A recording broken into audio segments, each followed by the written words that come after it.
So I'd like to begin this by just raising an observation. When I look at the people who are participating in this seminar, I'd say that there's roughly about a third of us who are connected either as administrators or professors at university. There's another third who are in NGOs, broadly conceived. And there's another third who are in the corporate world in the digital age. Three different, if you will, brand constituencies. I work in ethics. I founded a network of Catholic ethicists. We're a live network for the past 15 years of 1,500 of us around the world, and there's several in the network here. One of the things that we're always doing is building bridges on different topics. We work on climate change, on populism. We work on issues of human trafficking. We work on questions of gender. We work on a variety of different issues. In fact, this world of ours right now is a very good world if you're an ethicist. You have plenty to do, such as life is. My question, though, here is, at the end of a seminar, at least at my university, Boston College, we have to have a product. We have to have produced something. And I think that what we have to produce are bridges among these three constituencies. And I haven't seen them developing. I've seen, as a matter of fact, each of us coming from our own constituency and being in it, and occasionally in the working groups talking to one another and sharing ideas. But the actual building of bridges, the making of networks, the ability to leave here with more than a card hasn't been realized. So my question is that before we leave at 1:30, will any bridges be built? On that note, I start. We have Jovan and Sheila. Each are going to speak for 20 minutes, making a presentation, and then we have the floor open. Sheila will go first. Jovan will go second. Thank you.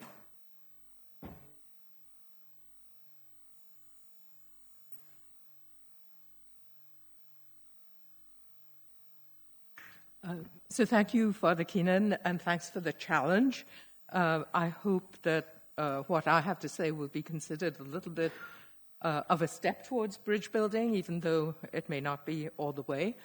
So first of all, I'm deeply honored to be asked to speak in this last session. I have a less pessimistic assessment of what's been going on the last couple of days because I've met very interesting people whom I would not have met elsewhere, and I think meeting and talking is one of the first steps toward bridge building. You need the pylons first, and then you can build a construct in between.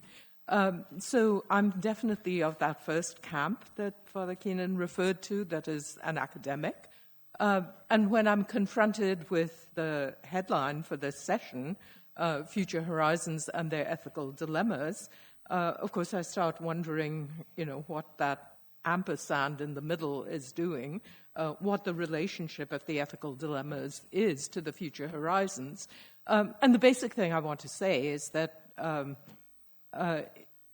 already built into that title is a kind of linearity that I want to challenge. So it's not that the future horizons, in some sense, come first and then their ethical dilemmas, nor are the ethical dilemmas particularly attached to a future horizon that is created out of technology. But that's what I want to spend the next 20 minutes talking about. So if one wants moral philosophy and wants to think about how it's related to post-Enlightenment societies, of course, one of the anchor points in Western civilizations is to go back to one of the fonts of thought, namely Immanuel Kant, and the famous quotation that is on his tombstone, "Two things fill the mind with ever-increasing wonder and awe. The more often and the more intensely the mind of thought is drawn to them, the starry heavens above me and the moral law within me." So there, the starry heavens above, with their connotations of science and technology, are partly about the future horizons, and the moral law within me. What is the connection between those two things? And I think it's fair to say that it wasn't just Kant who broached the question, but it's a question that all of us have been grappling with, regardless of what our particular ethical traditions are and where we find our moral convictions in relation to those things that we know and understand about the starry heavens. But in the recent past, in this new century, which I think of as a century, again, of engineering, there has been a kind of decentering of moral thought, and that is what I want to pause on and dwell on for a moment.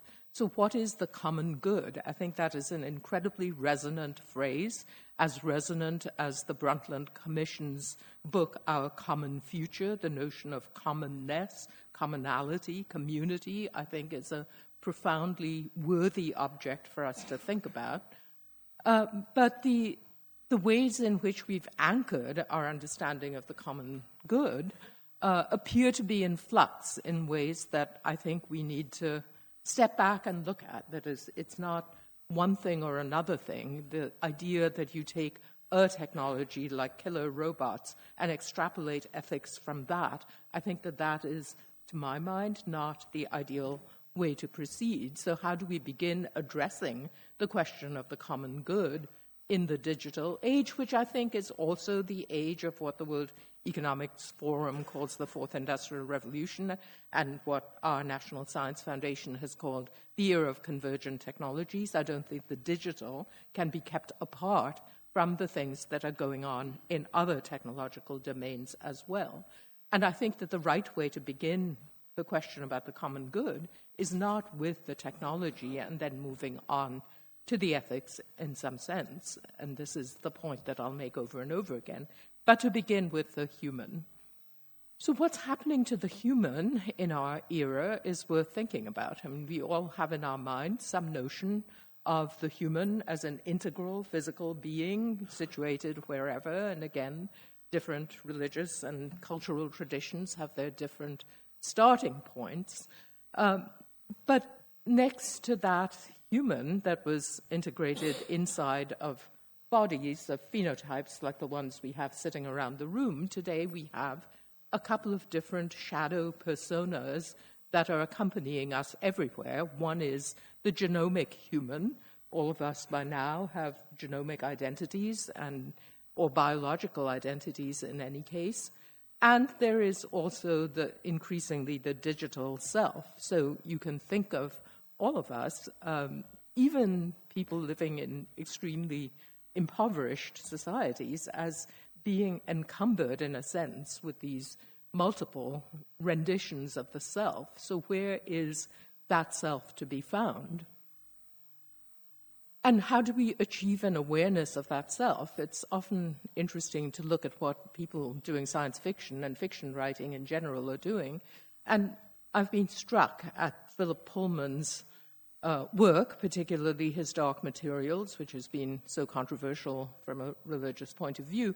But in that trilogy, Pullman thinks of the human being as endowed with an animal demon. So the sense of the persona being split between entities is integral to his work. And he says that he was inspired by that painting of Leonardo, the one that is sitting in Krakow, and it's the lady with the ermine. It's actually considered one of the sort of emblems of the European Union, so famous it is. But the idea of the woman and the ermine being part of one single thing, a singular thing, but with the identity separated out, is there in a lot of happenings in the world, and fiction is just one place to go to. So what is self-awareness in that kind of world?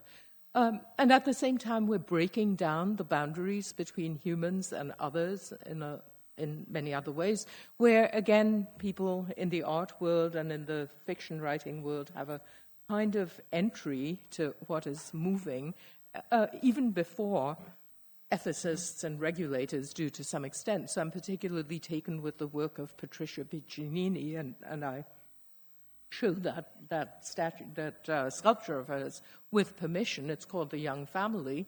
But she was moved by the idea of xenotransplantation, the idea that we can engineer animals to be more like us in order to allow organ transplants to happen between species. And that thought prompted this particular sculpture, which is very destabilizing in certain ways because you don't know what properties, what attributes of the sculpture are humanoid and which ones are animal in a sense.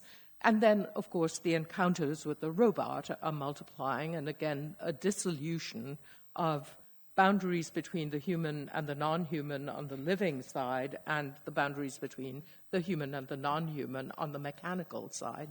So where in this welter of interventions that are making us more like the other and are also distributing us into different kinds of selves, where do we find the grounding to think back about what the common good might be? If self itself is broken up, then how can we think about commonality?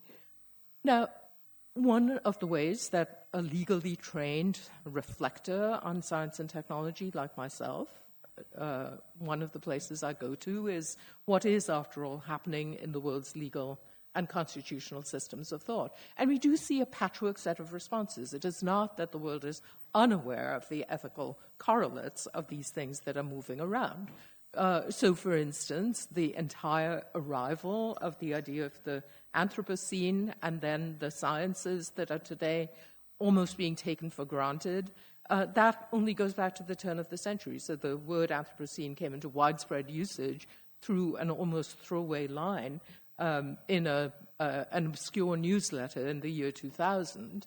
But concurrently, we have the bestowal of constitutional rights on non-human objects, including even landscapes, ecosystems, and nature itself.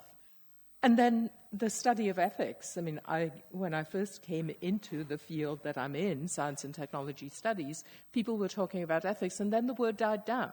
But it's back again. So when I first started working, there was a branch of the National Science Foundation called EVIST, which stood for Ethics and Values in Science and Technology.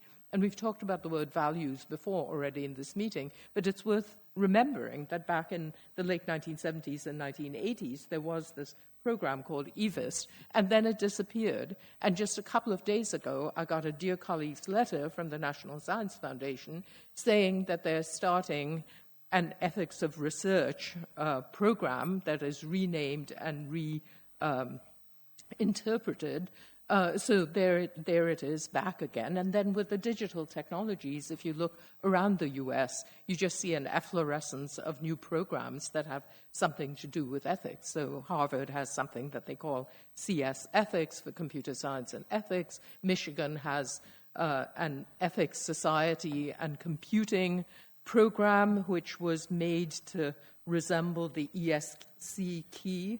So I'm not sure it's an escape hatch from what to what, but in any case, the point is that people are already playing around with how to incorporate ethics into a sort of deeper conversation. This is part of the bridge building, actually. And then, of course, we have people taking to the streets in demonstrations of ethical awareness. And in fact, not since the 13th century Children's Crusade have we seen, I think, such a widespread mobilization of the young as in the recent climate strikes and Fridays for Future demonstrations and Extinction Rebellion. So there's something going on that is, again, this sort of dispersal of ethical consciousness into the world as we know it and into the way that actors are behaving in this world as we know it. But that prompts us to go back to the name of this session, the Future Horizons and their ethical dilemmas, and to recognize that how that pairing looks, the future, the horizons of the future and ethics, depends enormously on where we happen to come from. So I've juxtaposed on that slide two quotations. One of them is by a Nobel laureate environmental economist. He won the Nobel Prize last year, William Nordhaus. When Nordhaus was confronted by the British economist Nicholas Stern's rather catastrophist estimates of what was going to happen to the world economy as a result of climate change, he turned it into a technical question for economics. But not only did he turn it into a technical question for economics, but he distinguished his own position from that of Lord Stern by saying that economists can either do descriptive, empirical science, or they can stray over into the prescriptive, in which case they're doing ethics. And Stern's report, he wagered, was not science, but veered more towards the prescriptive, and hence was out of bounds. So this may help explain why the Nobel Committee gave Nordhaus the economics prize and not Stern, because after all, it's a prize given for science and not for ethics. Now, we may question what that boundary is worth, actually. In my field, one would say that the boundary comes into being not because it's intrinsically there, but because people with very powerful positions create that boundary and act as if it's there. And juxtapose it next to what Greta Thunberg just said at the United Nations, you have stolen my dreams. So who is the you that she's talking to? And surely it is not just a collective, you seniors who are older than 16, but also the institutions that you have built and the knowledge systems that you have created. So there are discourses going on in the world about whose job it is to do the ethical thinking, and economics, which is the most powerful instrument we have for making public policy. I will not bother going into detail, but I do sit in a policy school and I have some idea of how that works. So, if economics is busy saying we control the shape of the future, and if it's very distant, we discount it into nothingness because to do anything else would be unscientific, anti-scientific, then who is going to think about Greta Thunberg's future and the dreams of the very young? Because they are worth nothing in economic terms, even 10 years out from here. So, of course, not everybody is self-aware in the same way that a Greta Thunberg might be in relation to climate change, and ethical behaviors are going on in the ways in which we use these little digital gadgets that have become so powerful. And down the street from us, we have someone who doesn't much go for that kind of ethics, and here is a notable quotation. Of course, I don't have it in the original language, but, it's a bad thing, and I tell you that it gives me so much sadness when I celebrate here in the Piazza or Basilica, and I see so many raised cell phones, not just of the faithful, even of some priests and even bishops. So yesterday, when Augusto was sort of instructing us not to use our cell phones, I couldn't help thinking about how Pope Francis has already spoken about his sense of what the right forms of behavior are with these gadgets. But the question then becomes, where do we raise these issues? I mean, so it's fine for the Pope to make pronouncements. It's fine for any of us to sit in private and have ethical thoughts. But until we start questioning the foundations, the institutional foundations, where the relationship between technology and ethics is being parsed out, I don't think we're going to be making much progress. And I think the first thing we have to do is start questioning some pieces of very conventional wisdom in order to take steps towards building those bridges that you spoke of. So in the left-hand column are some very widely held views, which I have heard echoed from members of this gathering in the last couple of days. That technology itself is neutral, that it shapes society. Every time someone has said, technology is moving ahead so fast, there's a sense that it is having the impact on society and shapes society. And technological solutions are often thought of as avoiding the problems of human beings. So we have trafficking, and the solution can be blockchain, not what are the foundations of a world in which trafficking came into being in the first place. But since we have trafficking and it is a problem, how can we apply the technology to solve it? And that is a deep disavowal of what one member of this group talked about yesterday, about doing the work on the self to recultivate the virtues. I mean, when we trust to technology to come up with the solutions, we're, in a sense, giving up on the self. And that leaves aside the questions that I have towards the bottom of the right-hand column. So the right-hand column is just rethinking, how should we think about technology if we do not buy mindlessly into the left-hand column, and they're more or less word-for-word reorderings. So one thing we can think about is not what are the ethical dilemmas, but where do we articulate these ethical dilemmas in the first place, and how adequate are they? And we can run through these, and each one has its critiques. And the critiques are well known, so I won't bother reading them aloud. Regulation, we live in a period when the world over there's profound dissatisfaction with state intervention and with regulation, and so there is a trust in the market. But it is a pretty narrow-minded trust because it does not take account of the ways in which the market itself distorts thinking about the common good. There's also a kind of shrugging of the shoulders, rendering of ethical responsibility to science and technology. So I don't think it makes any sense to say that technology far outstrips human capacity when we have, in effect, allowed science and industry to thrive unregulated, when we've not bothered to have the conversation about what does it mean to mine a person for data. Where have we had that conversation in a way that might lead to ethical guidelines? After the fact, and then suddenly it's Cambridge Analytica. But it's not just Cambridge Analytica, it's a far deeper and wider set of movements. And then institutionalized ethics, in the way that I know it from my own work on and in ethics bodies, is often quite captive to the ideology of science and technology, and often only follows after in much the way that camp followers always have done throughout history.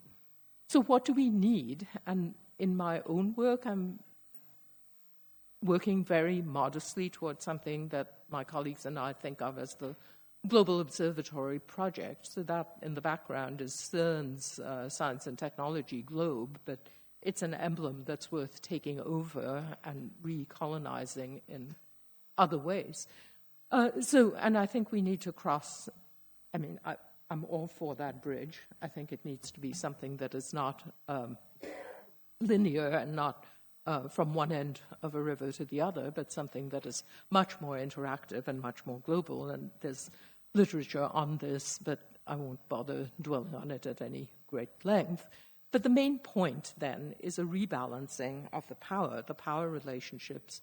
Not technology leads to ethical dilemmas and eventually to societal solutions, but that society has to be engaged, and then the question becomes through what forums in thinking about the common good. And if we spend a lot more time thinking about where the deficits are in existing forums, I think that we would make some progress. So in the city of Michelangelo, I thought it might be worth concluding with a powerful image that I think captured to some extent the helplessness that many of us feel in relation to technology, Leda and the Swan.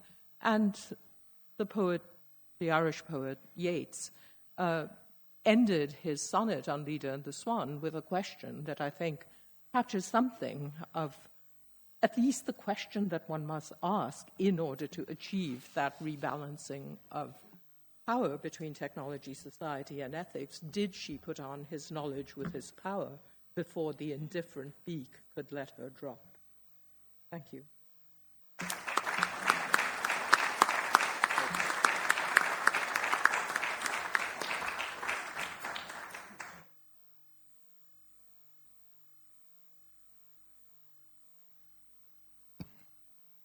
Good morning. While we are getting PowerPoint with some image on the screen, I would like just to give special praise for Augusto for choosing excellent title to bring you all on Saturday morning at this event. Future never dies, and the future, well, so far. And I can tell you, if I tried something similar in Geneva, I would be declared persona non grata. Therefore, it's really, really impressive. Well, we're having some. Okay. PowerPoint. Well, do I need a PowerPoint? Well, in Geneva, in Switzerland, there is a movement for referendum to ban the use of PowerPoint. Therefore, I may be trying to do presentation with the. There is also PowerPoint. Okay, and it's pity there are nice images.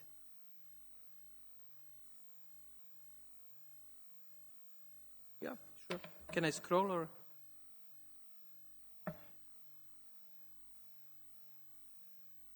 Sure. You see, technology is failing us, but let us. Oh, we have some expertise in the room.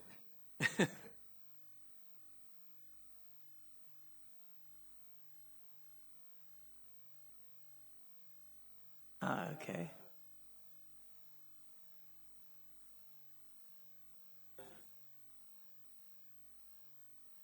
I may just sit next to the computer and then scroll. Okay.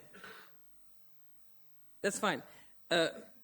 First of all, let me start with more formal introduction, and hopefully, Jim, I will gain a few minutes because of the technical difficulties. Okay.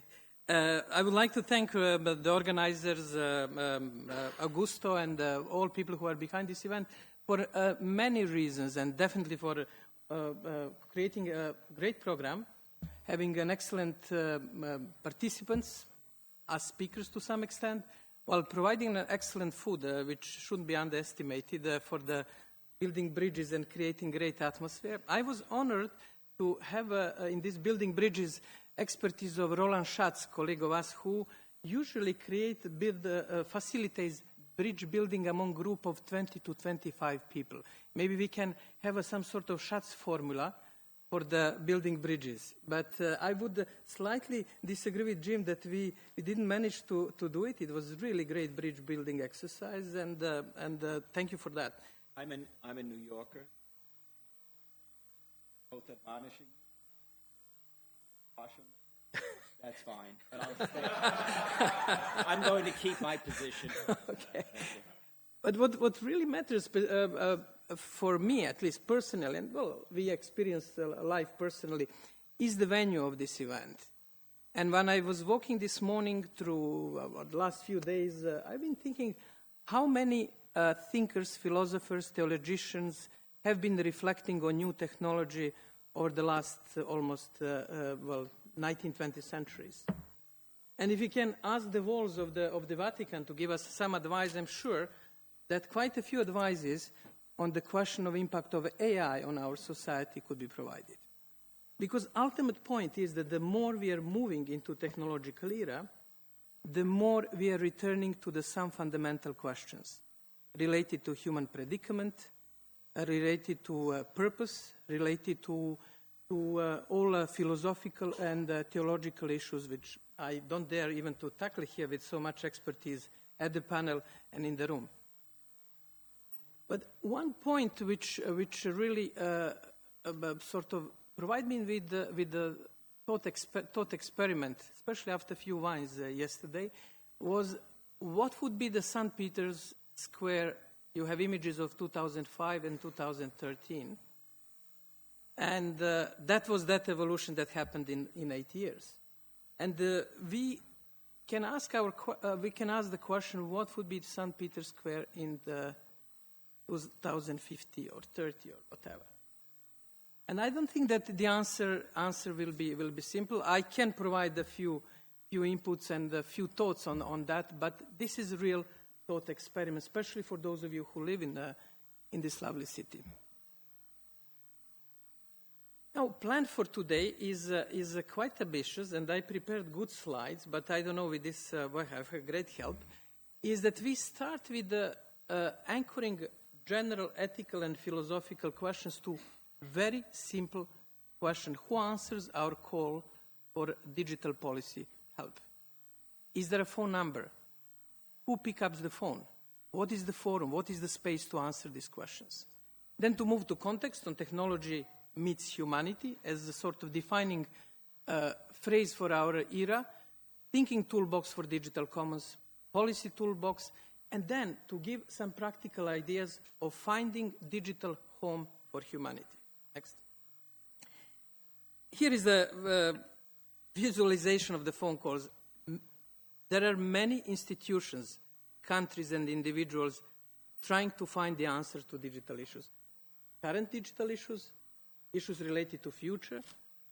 And so far, the Exchange Center, which is from, 40 or 50 years old, at least technique, doesn't work well. And there are institutions, and I mentioned that I don't think that it was clearly understood that the panel identified not 1,000 solutions for digital policy, but 1,000 existing mechanisms. Therefore, there are phone numbers, institutions to answer digital policy. But how to connect them? Next. And one, do you know who is the gentleman, by any chance? Would you raise your hand? Thank you. His name is Marijo Costa. He is the businessman from Valencia. He went bankrupt in the early 90s. And information about his bankruptcy was published in the official journals. And then his fortune turned 10 years later, and he started complaining that whenever people searched for his name, they found the link to the bankruptcy information. And he called, not this time, but he called Google and said, hey, guys, could you remove my name and the link to that information about bankruptcy? Google refused his request. He called the Spanish authorities. He called the newspaper which was hosting. And everybody, basically, the answer was no, no, no. And he went then to the European Court of Justice. And at the European Court of Justice, he got the answer, and the answer is a right to be forgotten. Thanks to him, today, Google is processing close to 500,000 requests to be forgotten. And Google is the biggest juridical body in the world, trying to, and only from Europe, 500,000 requests only from Europe. It was triggered by his phone call. What we are now hearing is that only over the last 6 months or 12 months, you had Paris call from President Macron to do something on cybersecurity. Zuckerberg's call for governments to regulate digital space. Microsoft call to have digital Geneva Convention. Call by Christchurch call by New Zealand and France to do something also with these issues. Therefore, there are a growing number of calls. Now, the calls should be answered by this House of Internet Governance or Digital Home.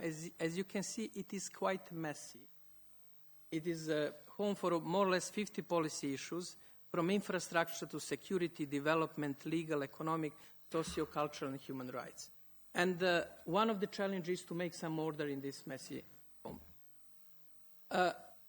Here is the list of 1,000 issues, and in the follow-up, I will send you the link to the PowerPoint presentation and link to these 1,000 mechanisms. When I say 1,000 mechanisms, many of them are developed by organization whose former leader is here with us, Paul Twomey. Thank you, Paul, for being with us. It is Internet Corporation for Assigned Names and Numbers. You have these mechanisms in governments, international organizations, civil society, even some academia bodies. So it is quite a well-developed ecosystem.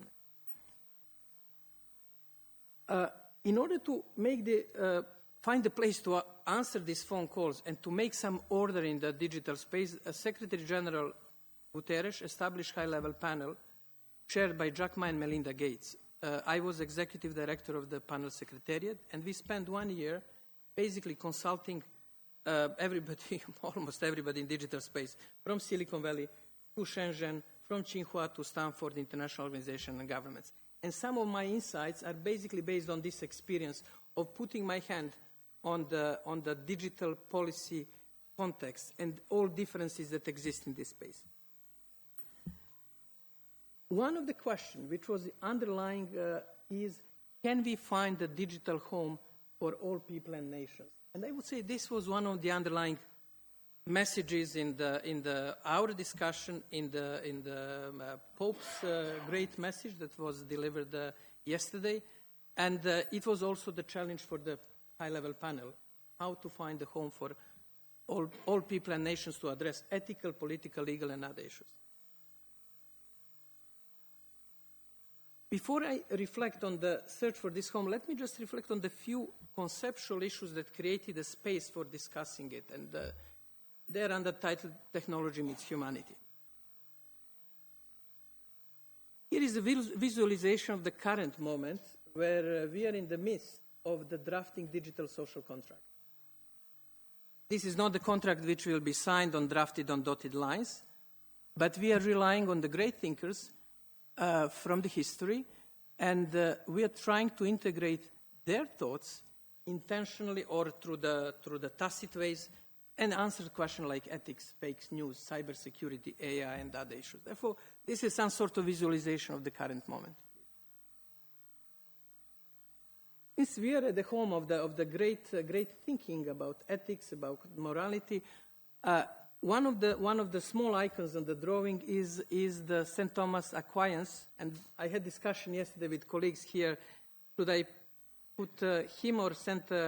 Augustus? And then I thought that it was better choice to go for St. Thomas Aquinas. I'm sure that there will be big discussion about. I can see the reaction. And the three reasons is that he managed to reconcile tradition and change in quite smooth way. Obviously, he managed to reconcile reason and faith, and he managed to regain consistency in the worldview in the 13th century. At that time, also some technological changes. Therefore, we need thinkers that could provide these inputs currently. And I'm sure that a lot of history and thinking in Vatican and in the Catholic Church in general could provide unique contribution to this exercise. Well, we may have some future St. Thomas Aquinas maybe sitting even in this room, but the challenge that he addressed is the challenge that we are facing. Next. Thinking toolbox, next. Now, moving from this philosophical issue, I will focus on the few thinking dilemmas. And first, here is the summary of the most favorite books of the venture capitalists in Silicon Valley. One is on the left side, non-fiction books. One is The Alchemist by Pablo Coelho, and the other is The Master and Margarita by Bulgakov. And I spent quite a bit of time trying to decipher why Silicon Valley entrepreneurs like these two books. Coelho is clear, but Master and Margarita is a still mystery for me, but we can discuss in the follow-up. But in this thinking toolbox, we have always to be aware of our anthropological limitations. There is a lot of spin, but ultimately we have 24 hours a day. We can process 8 pieces of information in our working memory, and we can establish and maintain close to 148 stable social contacts according to Dunbar's number, anthropologist. Well, I can maintain much less since I'm quite introvert, but let's say on average people can do that. Why is this important? When we are presented with the enormous possibilities of technology, that you can have 1,000 friends, and you can process megabytes, gigabytes of information, ultimately the question in our thinking about ethics and governance is related to the fact that we are not that different from our far predecessor who jumped from the tree in the Serengeti and started running out of the lions and other elements. And that could provide solid anchoring in what we can do and what we cannot do. One of the key thinking challenges is what I call it autoimmune disease on enlightenment, disease of the enlightenment, which I hope we can cure. Enlightenment is based on the idea of human choice, freedom of choice, human autonomy, and the idea of the modernity, optimization, industrialization. What we are currently facing is that, if you look carefully at this drawing, is that machine is gradually taking our choice space in making individual choices, economic and political choices. And that will be probably the main underlying drama that we are going to face. Are we going to preserve our choice space, or we are going to pass it to machines, artificial intelligence, and data? You know how it works. I won't be mentioning technology. In the follow-up, we can discuss quantum computing, blockchain, and other things, but I don't think it's crucial for understanding these dynamics. Next. The next thinking challenge is the limits of technological progress. Heard it from the Pope yesterday and in discussions that we have to revisit that idea of enlightenment and modernity. Next. And generally framing of issues between techno-optimism, techno-pessimism, on the side of techno-optimism, you have this narrative, what's happened in 60 minutes, seconds, how many downloads, uploads, numbers. And on the other side, you have basically the view that the flame is going to be extinguished if we don't act properly. Next. One important element in the thinking about digital space is to make a difference between possibility and reality. Most of the current discourse is about possibilities. The sky is blue, we have endless limits, but when you really analyze, you see that it doesn't work that way. Wikipedia is open for anyone to edit, but you can have only 5% of texts on Africa edited by people from Africa. And you have more edits in Netherlands than in whole Africa. We opened the open source software. This is a famous mantra, but I always ask, how many countries in the world can really inspect Google's open source, even if they provide it with millions of the lines and the technology?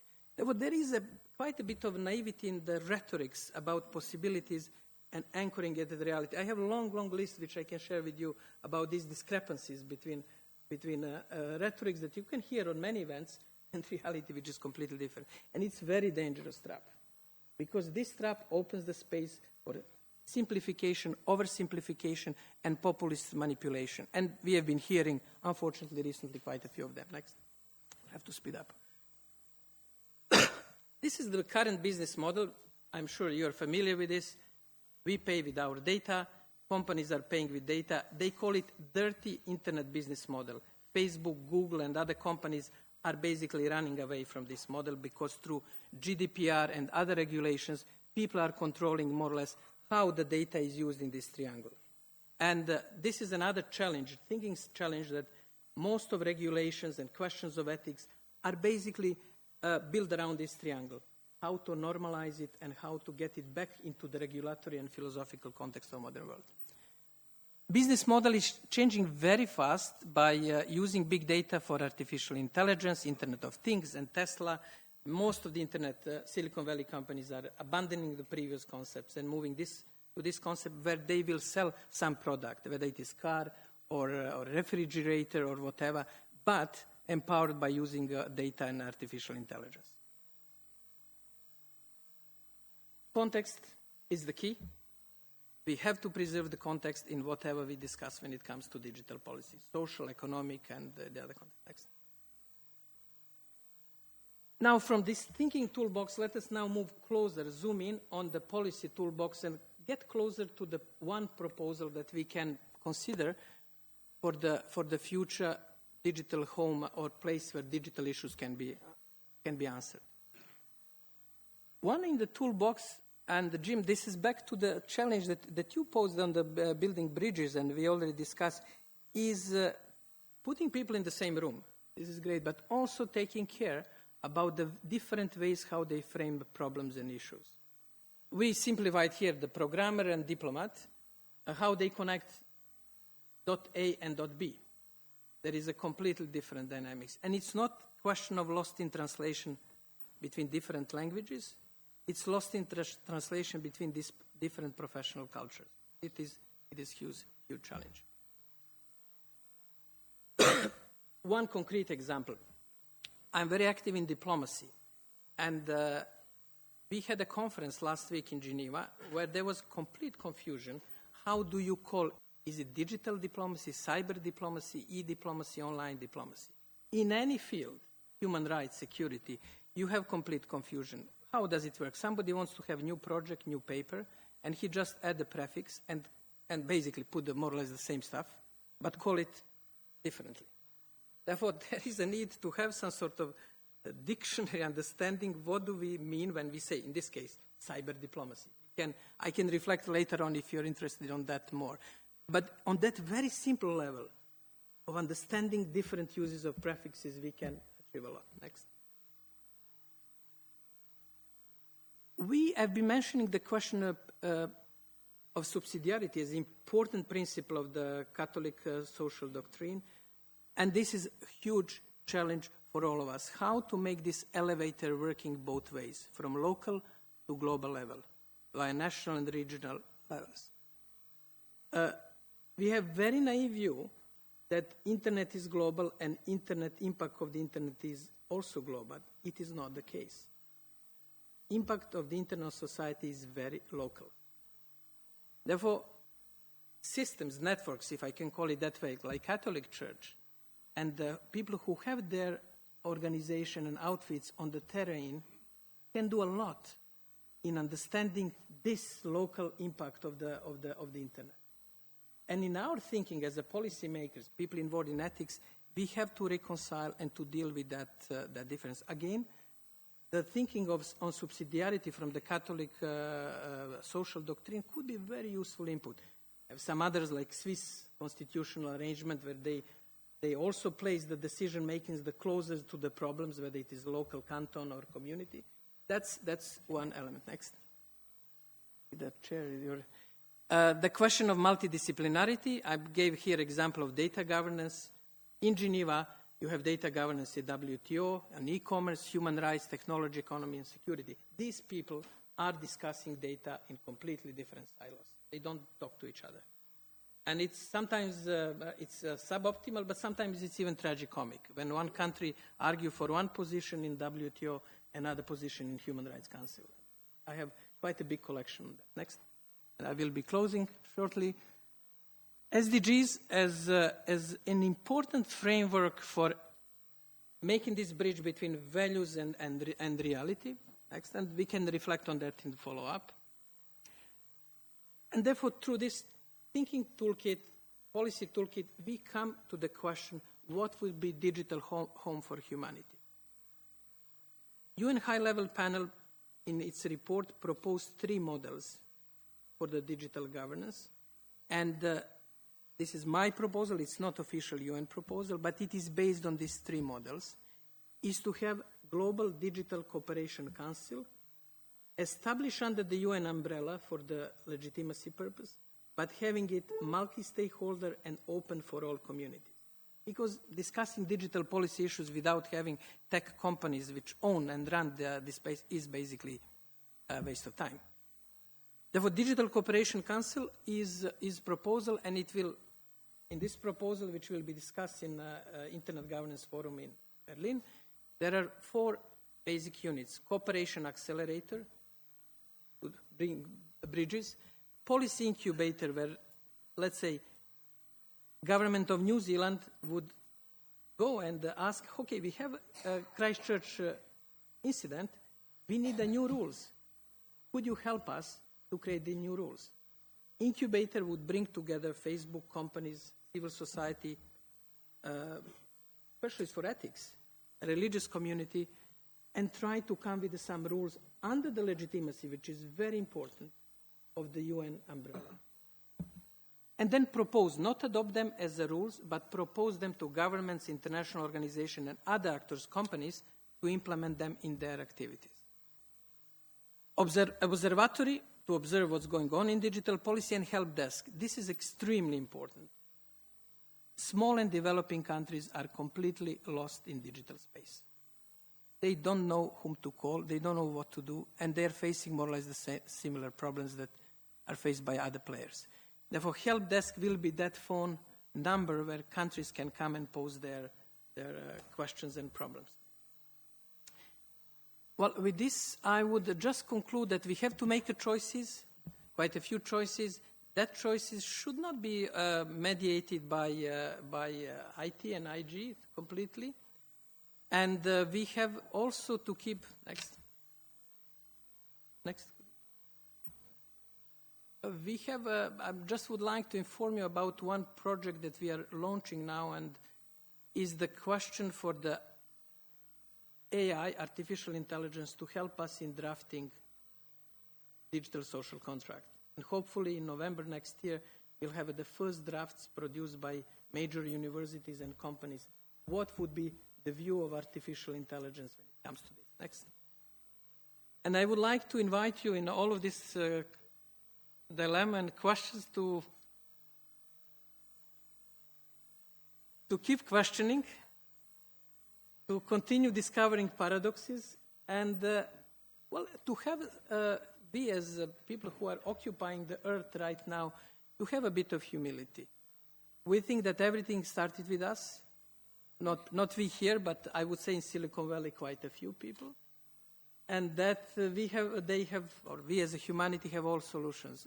One can label it as a chrono-narcissism, but humility and humbleness in answering this is extremely important for humanity and for all of us. And in this context, let me just close my presentation with the invitation to all of us to walk through the Vatican and to try to imagine how the generations of thinkers were addressing same dilemmas for centuries. We can learn a lot, and I'm sure that our colleagues here from the Curia and from the Catholic Church could help us a lot in this endeavor. Thank you for being tolerant.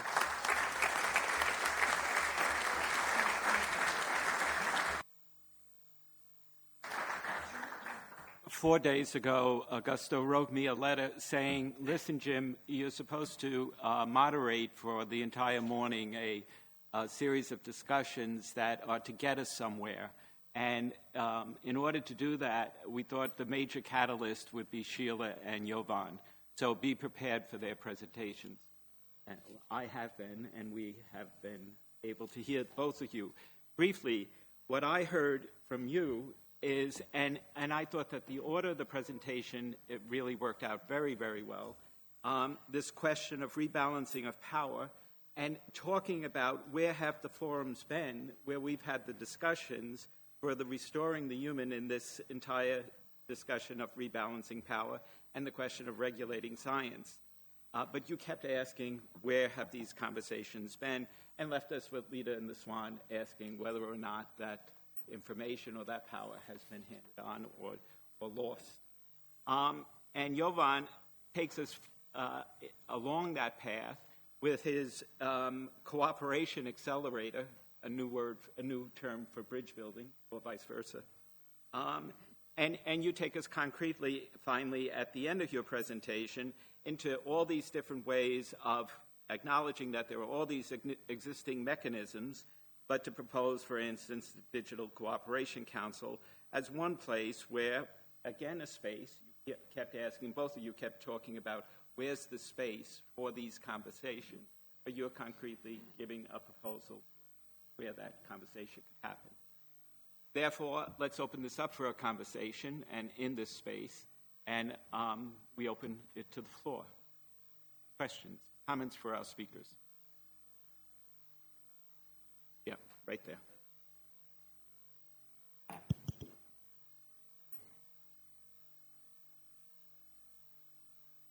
First, let me thank both speakers. It was very enlightening and helpful. If I understood the thrust of both speakers, I think I remain unconvinced and worried. I think in some of the presentations yesterday, I understood that we should regard technology, I think Sheila, some of her presentation went this way, as sort of a tidal wave that was coming, about which we could do little. It was inevitable, and we would manage it a little bit, but it could not be stopped. Anything that could be done would be done, and it would not be managed except by those who are the technically able, and we should leave to them their management of the technological implications of these innovations.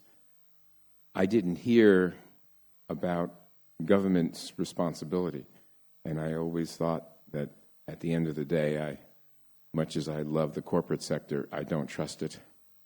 As much as we all love government, none of us trust it, but government is supposed to be, in certain nation states, of the people, by the people, etc., certainly for the people, and we look to government regulation.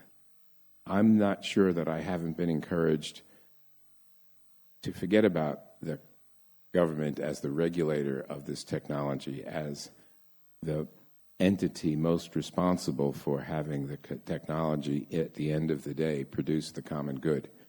I'm still hopeful for the government. I was listening for the Digital Cooperation Council to be an advisor to the government, the way the government depends upon expertise. They're picking a Supreme Court justice. There's a judicial entity that is regarded as expert and can advise. But I'm still looking for the who benefits question, and I can see no other answer that makes sense in the American society I live in other than a government a lot smarter than the one we have right now, but still a government. And I wonder about regulation and the common good and how we extract that here.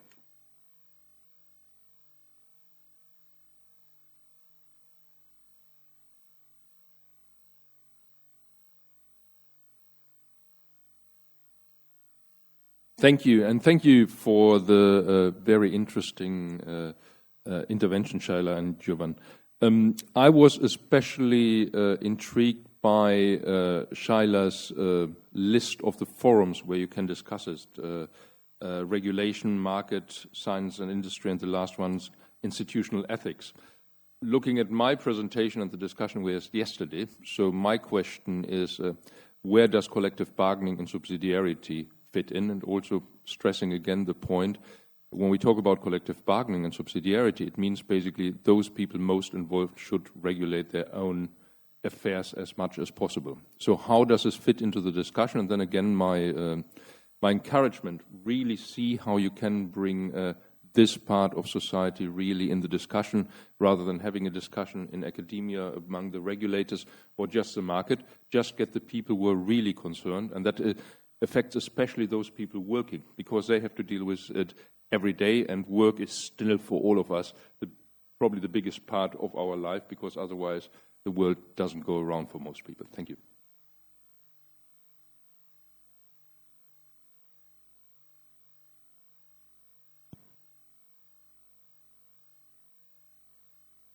Yeah, thank you. I'm Richard Benjamins from Telefonica and working on artificial intelligence and ethics. I was intrigued by Sheila's program where she said that we have to move from today, that is technology, to ethics and society, to society, ethics, and technology. And so building the technology we want. I think if you look, think about the practical things. Yeah. So while we all would like to have it that we start with society, then ethics and technology, in practice, it's actually completely the other way around. Yeah. It starts with technology, then you think about, hey, what's going on, and then you see the impact in society. And even what, for instance, the European Commission did with this, their guidelines for trustworthy artificial intelligence, the document starts with what do we want as values and norms in society, and then it goes to ethics, and then it goes to what technology we want. But if you apply their methodology, again, you start with technology, you see if the technology is right. And even so, I started an area in Telefonica called Big Data and AI for Social Good, where we try to work, use our data for help achieving the Sustainable Development Goals. And that starts with society, technology, and then ethics. So I think in practice, we are, according to you, completely on the wrong side. So how do you see that we can move from saying actually how it should be to making it happen?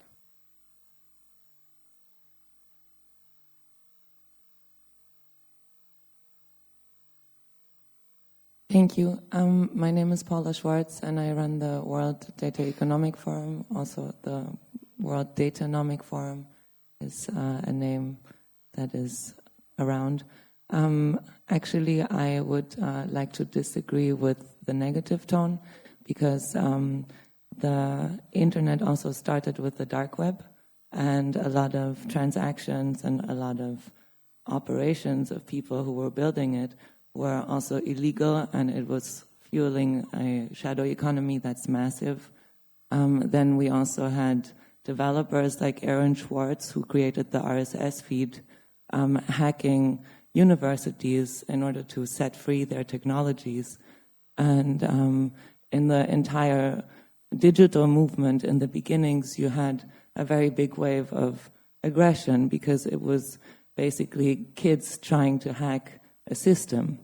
And there was a big sort of rebel attitude to it. I'm not saying that that's not the case anymore. I'm saying that the lady from Mozilla was up there 2 days ago. I'm here. I don't have the usual profile of someone who should be sitting here or who would be sitting here 10 years ago.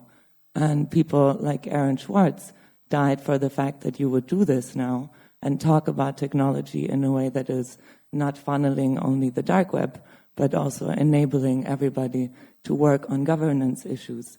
And we have not solved every issue on the planet. This is why tomorrow is tomorrow and not today. But you also showed all these kids on the streets that are also influenced by the fact that you can actually do great things with technology. And we are in a very big uprising, and we currently have the chance to make this a very positive way of innovation that will be beneficial for all of us. So I'm saying we're on the way. We come from a very dark place in the era of early technology where people were fighting aggressively, and I have made a lot of friends here, and I'm very thankful to be here. Okay, so we have these 4 comments from Robert, Oliver, Richard, and Paula. Give it to you first, Sheila, and then to you. Thank you. I'm not sure I can do justice to those comments, but as far as the government and regulation one is concerned, I couldn't agree more. It's just that the times are not particularly with us. I mean, I think that in order to restore that by the people, for the people, etc., sense, we have to reinvent some institutions, and among them, government institutions themselves. I mean, so the Obama administration, which is widely regarded as having been more sensible in matters of science and technology and knowledge, perhaps, than what succeeded it, abdicated a lot of the responsibility for actually thinking what the rules of the game should be and devoted itself more to creating a kind of infrastructure, speaking of bridges, in which the question of the common good, the purposiveness, was left to some degree blank. I mean, it was understood that if you created the highways, somehow you get smooth traffic and not congestion. And, you know, it's worth thinking about the models of government and governance that are swirling around, even in the things that Jovan said. And I think it has to be a sort of much more looped and interconnected set of discussions, and not a kind of classical political theoretical account of governments being a distillate of what the people want. It hasn't ever been quite like that, and it's much less so than now. I mean, so, you know, in the Google Spain case, which was described, it's not obvious who the sovereign power actually is at the end of the day, and it ends up to some degree being Google as much as Spain or the European Court of Justice. The collective bargaining point, I mean, you know, it's not, again, in theoretical terms, when one thinks about the sort of major collectivized wielders of power in a society, one thinks of state and market. It's been a part of my work over many decades now to say that science and technology are equally wielders of power. We've tended to give them a free pass because they do not fit into the public-private sector dichotomy. They don't operate in in traditional political theoretical terms, but I think knowledge-making and knowledge application are another reservoir of power, and hence they appear in my sort of work. But, you know, to some degree you can see the collective bargaining institutions and, you know, all of what we discussed in yesterday afternoon as being extraordinarily important and essential as mechanisms, but to some degree they're negotiating mechanisms between state and market. I mean, that is, you know, the recognition that, you know, Robert's skepticism about industry and the private sector is merited, but because government lays down a fundamental set of rules under what kind of bargaining workers may even engage in. I mean, I'm in an American university right now, and there's been a question there about whether graduate students are employees or not. And graduate students have unionized. I myself have ambivalent feelings about this because I don't treat my graduate students as employees. I treat them as young colleagues, and and it does alter the relationship. But the fact is that the National Labor Relations Board, a government branch, has just come in to reverse itself on this whole question of whether graduate students are employees or not, and that itself will lead to a bunch of contestation. But I mean, it suggests that collective bargaining is part of that interrelationship and not necessarily in some complete other domain. Obviously, it's in your 1,000 mechanisms, it would surely be one of those mechanisms. The practicalities of, I really, I live in a policy school, and the standard rejoinder, think harder about the presumptions and framings before you say that this is the right way to go about doing something. You're not giving me answers that I can wake up and apply on Monday morning. But the answers that most people apply on Monday morning have led us into a lot of trouble. So yesterday or the day before, we heard some references to slowing down. And, that is a question. It's profoundly alien to the spirit of disruptive technologies. And it's a question where one should slow down. But again, we also heard this thing about telling narratives and telling stories, as opposed to, say, reciting numbers. There are stories of slowing down. Even speed limits, like when there was an energy crisis, we suddenly went from 65 miles an hour to 55 miles an hour, and we went there overnight.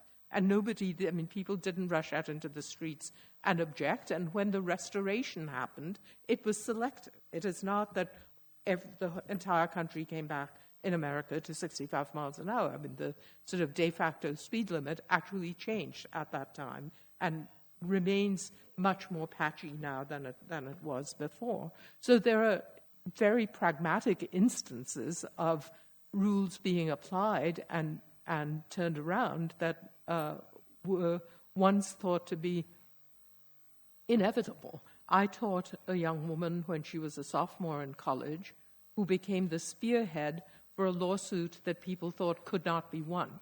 And it was to turn around the policy on whether human genes can be patented. And lo and behold, after 7 years of working through the ACLU, that rule was reversed. And everybody all along said it couldn't be reversed, it couldn't be reversed. So, I think it's a matter of where one puts one's energies.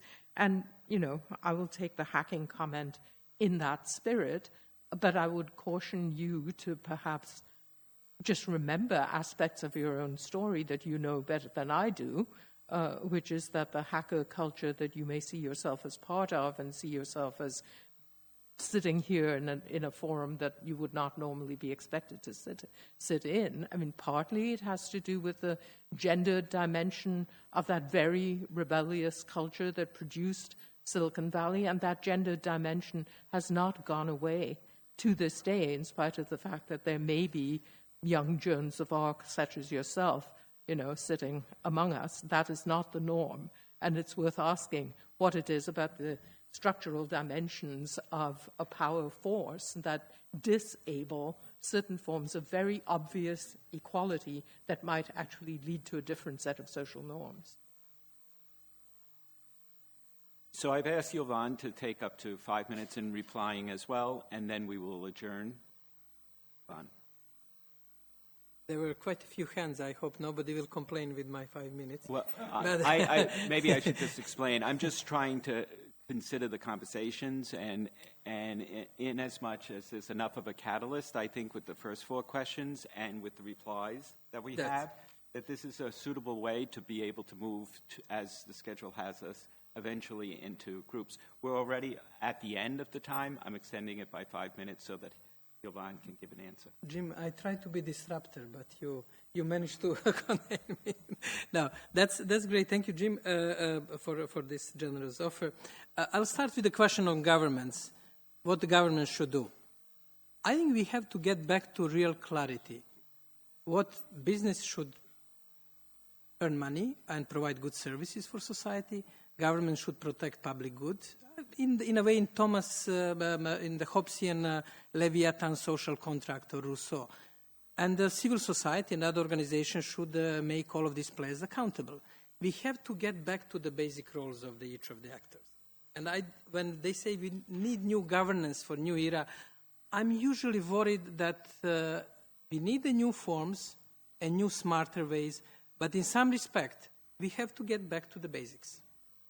Now, how can we do? And your comments was very pertinent.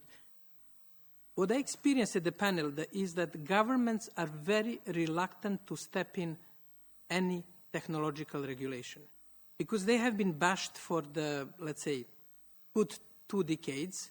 They don't understand it, they're on the wrong side of history, that they're obsolete, that the world is changing. And they developed instinct, I'm not saying all governments, but quite a few governments that, we shouldn't go there.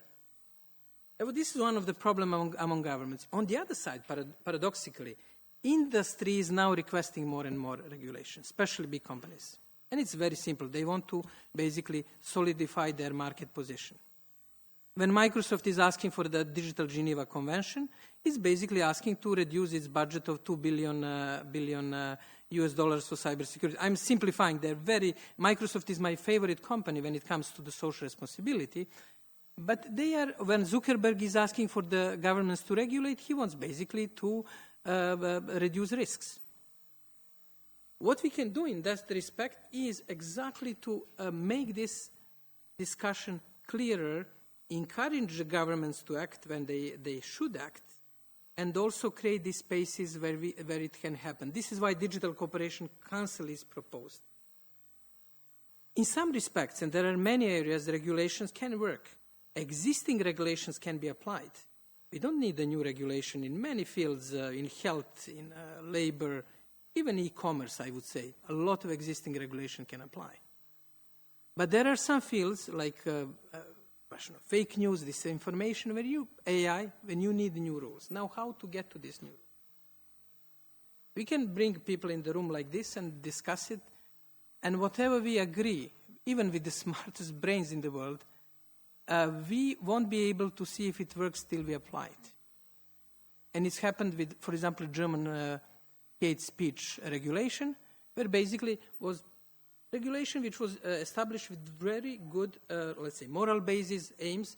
But what happened was that companies starting filtering regular content in the fear that they can pay huge fines. Therefore, they were censoring anything which was on the border zone. Now, German parliament is discussing how to do it. But this is this sandbox approach. You introduce something, you hear the feedback, you adjust. Unfortunately, we don't have expertise from China on this, but Chinese, and this is completely under-researched topic. Basically, they did their modernization by using sandbox approach. And they do their digital policy by using sandbox approach. You start with Shenzhen, usually. You experiment how it works. You extend it to the next broader canton, and then you go for the whole country. With good or bad consequences, but this is a very interesting model of developing digital policy. Libra is now a big issue, the currency of Facebook. Basically, there is a lot of discussion in Geneva how to regulate Libra. Is it only macro-financial issue? Is it issue of the challenging the core role of governments as having monetary power? We're approaching this basic question of the social contract, what we want governments to do.